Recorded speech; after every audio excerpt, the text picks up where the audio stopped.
What is up, YouTube? It's Pure for Kicks, and today we are back with Killifish Project, episode number 9. We've gone through pretty much everything, and we are on the spawning process as of right now.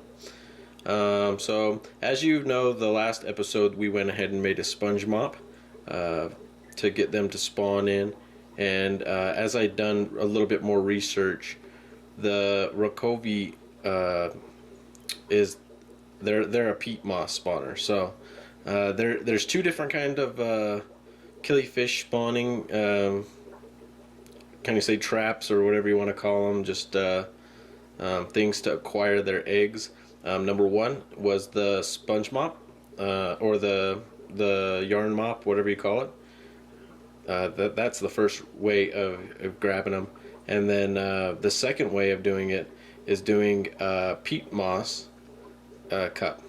So as you can see, what I did is I went just to my local store and I picked up some peat mosses. These are just some really cheap peat mosses. I think this was like $2.50, and they're the little peats that you put in the trays to get the flowers ready, and you can see them. I got tons of them in here. And what I went ahead and did is before you soak the peat, let me pull one out here. As you can see, they have a wrapper on them, so I went ahead and took off that outer net, and then I just went ahead and put them in the cup and put some water in there and let them absorb the water overnight. Go ahead and fill up your cup all the way full of water. And what I did is I used 2 peat mosses. I used 2 of these little buggers. I used one the first time and it wasn't enough, so this time I put in 2, and you can see it's a lot higher on the brim. So hopefully they'll just come in right here and just spawn on the top, leaving the eggs inside the peat moss, and then I can go ahead and collect that. So the tank's pretty much how it's always been, except for I have taken out most of the substrate on the ground. I tried this last week, but I had some dirt substrate on the ground, so I believe they probably were spawning in that still. So I went ahead and just took everything out and have the log only, and I'm gonna go ahead and throw this in the tank. Oh, and mind you, you can't do this with any peat moss. Do not go get organic soil like we do with our dirty tanks and try and put it in one of these cups and put it in a 10-gallon.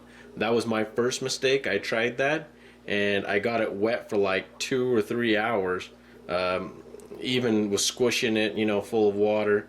Put it in, dropped it in, and all of it floated right out of the cup to the top. So make sure you go get yourself some peat moss things, because these ones actually stay in the cup. Okay, so what I'm going to do is I'm going to take this, and I'm just going to go from the top and dip it in, slowly fill it full of water, and then I'm going to take it down to the bottom, and I'm going to set it like right here. So let me get it in the tank, and then I'll be right back. Alright, now we're back, and I went ahead and dropped it in the tank. And as you can see, there's some debris still in there. Some of the peat moss will come out, but not nearly as much as if you had organic soil or some type of soil in there. All of it would come out. So as you can see, that there's a ton still in there sitting on the bottom, and it's heavy. So that is what's going to be enough substrate for them to spawn in. So hopefully we can get them to just spawn on top of here, and then we'll pull the cup.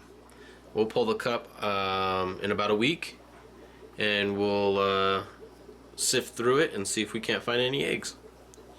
So yeah, we'll give it another week and we'll get back. Alright, and we're back. It's been about a week and a half now since the little substrate container's been in the tank. So what I'm going to do is I'm going to grab this little bad boy out of the tank, and I'll take it upstairs, and we'll go through it and see if we can't find some eggs. Alright, what is up, YouTube? Back upstairs, and as you can see, we got the little container out of the water. I just went in and grabbed that.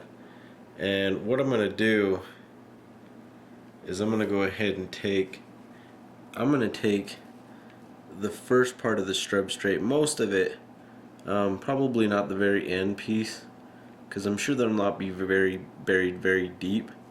So I'm probably going to go from about right here and up. And what I'm going to do is just put my net right here. And if you've watched the Killifish Project and you've ever seen me bag up my peat moss again, that's the same methods we're going to do. So I'm just going to go ahead and pour it in the net. And as soon as it's in the net, all you have to do is grab it with your hand and squeeze you know, the water out of the peat moss. And then what I'm going to do is I'll just dump it out on the paper towel. Oh, and I'll dump it out on a new paper towel. And yeah, we'll go from there. So I'm going to clean this up and yeah, get that peat moss into the net. I'll be back. Alright, we're back. So what I did is I squeezed out the thing and put them in some paper towels. Bad news though, no eggs. So what I'm gonna do, let's get back up and try again. I'm gonna go ahead and take my cup, clean it out. This time I'm gonna try to put one in there. Maybe I'll be a little bit lower, maybe the eggs won't fly out and I can catch them better. So I'm gonna go ahead and only put one peat moss thing in there. See how that does. So yeah, bring me a video when that's in.